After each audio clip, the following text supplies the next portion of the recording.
The gloves hit the pavement of my own driveway and skidded to a stop against my sneakers, still damp with rain. "Put them on," he said, chest puffed out, veins standing on his neck like cords. "Or I'll break something anyway, and this time your kid gets to watch what a coward looks like up close." Behind him, my 12-year-old son Ben stood frozen on the porch steps, his backpack still slung over one shoulder from school. My mother-in-law, Denise, sat in the lawn chair with a glass of lemonade, watching like this was dinner theater she'd paid good money for. I didn't move. I didn't raise my voice. The scar along my forearm, the one nobody in this family had ever asked about, pressed cold against the sleeve of my cardigan in the October wind. This kid had no idea what he'd just challenged, and he had exactly 11 seconds left to find out. Before I tell you how those 11 seconds ended, if stories about quiet people finally standing up mean something to you, hit subscribe now, because you're going to want to see where this goes. And drop in the comments where you're watching from tonight. I want to know how many of us are still awake, still carrying old wounds from people who were supposed to love us. Now let's rewind 4 months, to the day I still had a bedroom in that house. 4 months earlier, a moving truck idled in the driveway of the home I'd spent a decade paying off. I stood in the doorway of the living room holding a shoebox of bank receipts, watching two movers carry my late father's rocking chair out to the curb like garbage. Denise stood in the center of the foyer,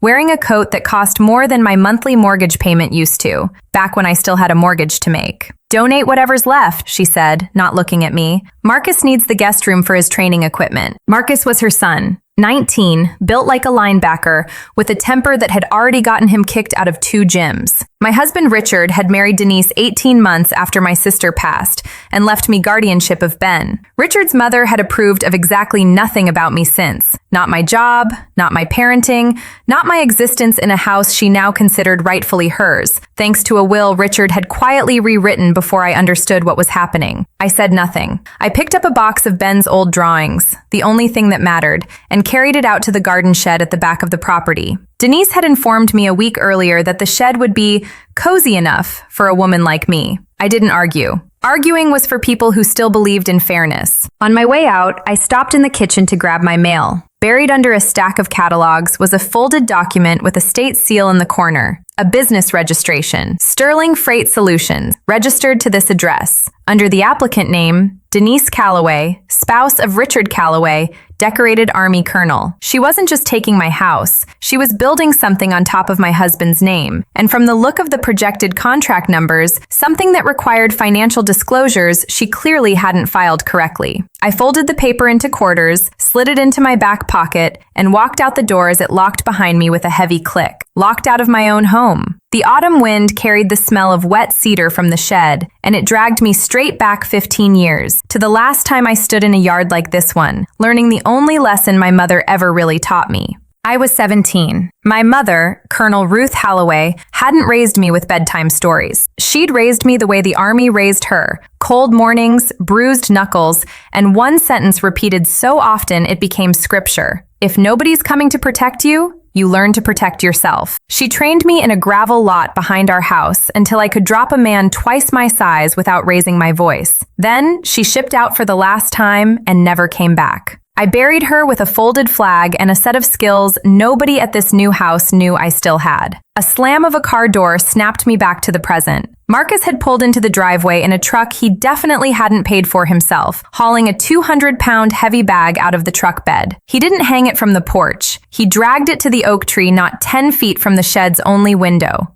My window, and Ben's, since he'd taken to sleeping on the cot beside me some nights when the house got too loud. Thud, thud, thud. The bag rocked on its chain, and I watched through a gap in the curtain as Ben pressed his hands over his ears on the little cot in the corner. If you know what it feels like to be invisible to the people who were supposed to protect you, do me a favor right now, hit like and drop a single word in the comments. Scene. I want to know I'm not the only one who learned to survive their own family. I looked at my son shaking in a shed built for garden tools, then back through the curtain at Marcus grinning at the glass like he knew exactly what he was doing. I reached for the top button of my cardigan and stopped myself. Not yet. Not like this. Instead, I picked up a hammer and 4 sheets of plywood from the back corner of the shed and built a wall. a physical one, blocking the sightline from that tree straight into where my son slept. Bang, bang, bang, steady, even, relentless. Outside, Marcus's punches started dragging. My hammer never sped up. It never slowed down. And somewhere under all that ego,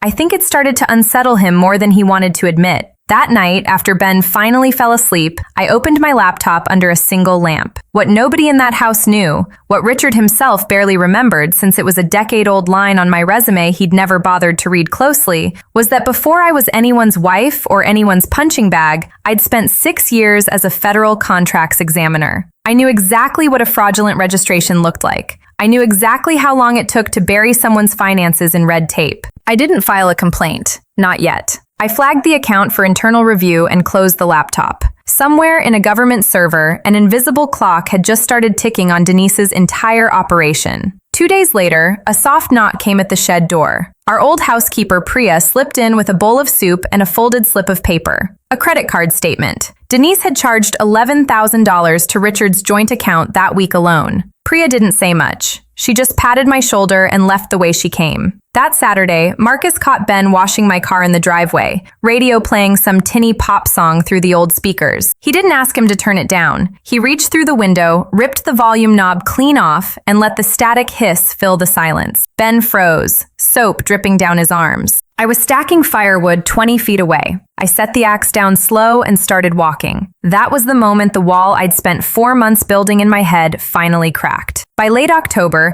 Marcus had won some regional amateur fight, and Denise threw a party to celebrate. String lights and caterers and 40 of her country club friends filling the backyard I used to mow myself. Marcus and 2 of his gym friends wandered back toward the garden, my late father's rose beds, the one patch of this property nobody was supposed to touch. They started kicking through the bushes for fun, laughing as thorny branches snapped underfoot. Ben was sitting on the shed steps with a book. One of the friends noticed him first, elbowed the others, and Marcus spat toward the roses and said loud enough for everyone to hear, "Don't worry about the kid, or his broke mom hiding in the shed. She's nothing. Just trash we're stuck with till Dad wises up." Something in me went very quiet. Not hot, quiet, the way it used to before a mission briefing. I walked across that yard with an even, unhurried stride and stopped at the edge of the flower bed. "Get off my father's roses," I said, low, flat. Marcus laughed, stomped another branch flat just to prove a point, and grabbed the collar of my cardigan to shove me back. 15 years of training I'd never once used on another human being woke up in my hands. I didn't throw a punch. I shifted my weight, hooked his wrist,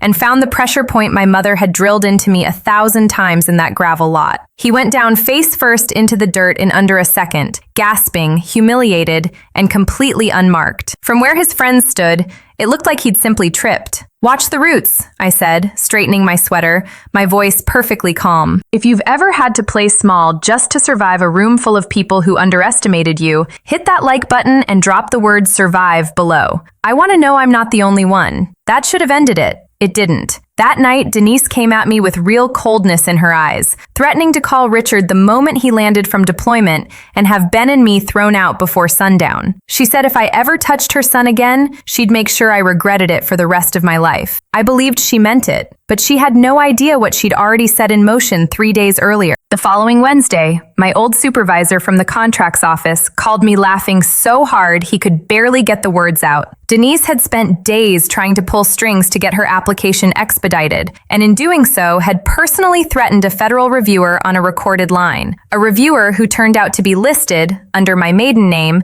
as the examiner who'd flagged her account. Sterling Freight Solutions was permanently disqualified for conflict of interest and misrepresentation. Without the contract, her investors pulled out within the week. The company collapsed before Thanksgiving. That was the first domino. The second came from Richard. He came home 3 days later, still in uniform, and Denise met him at the door with her version of events. Hysterical, tearful, painting herself as the victim of an unstable woman living in his garden shed. But Priya had kept every receipt. Ben had a video on his phone he hadn't told anyone about, recorded through the shed window the night of the party. And Marcus, humiliated in front of 40 guests, had already told 2 of his friends the real story out of pure wounded pride, and word travels fast in a small town. Richard watched the footage twice in silence. Then he looked at his mother and said 4 words I never expected to hear from him. "Get out. Tonight." tonight. Which finally brings us to that driveway. 4 months into this shed, 4 months of biting my tongue, and Marcus standing in front of me with gloves at my feet, certain he was about to teach a coward a lesson. "Put them on," he said again, louder this time, playing to the small crowd Denise had invited to watch her one last performance before she left this house for good.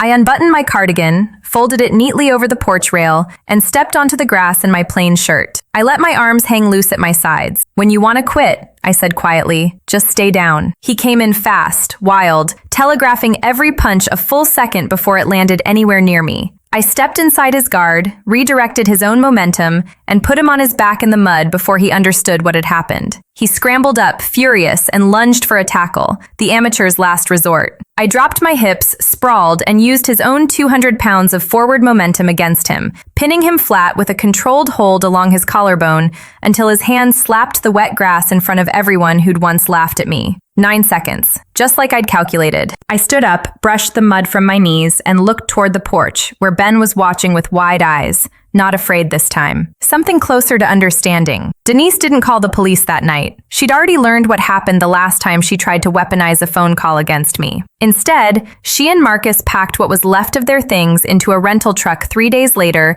and drove out through the same gate they'd once told me I'd be dragged through in handcuffs. I stood on the porch with a mug of tea, watching the truck disappear down the road. Ben came and stood beside me, leaning his head against my shoulder without saying a word. He didn't need to. The yard was quiet for the first time in months, and down by the fence line, my father's roses were already growing back. The war was over, and this house, finally, belonged to the people who'd actually bled to keep it standing. If this story moved you even a little, do me one favor. Hit like, drop a comment telling me what part hit hardest, and subscribe so you don't miss the next one. Thank you for staying with me through this whole journey. It means more than you know to not feel alone in this anymore. Now please upload your competitor's thumbnail image so I can analyze it and design your enhanced thumbnail prompt.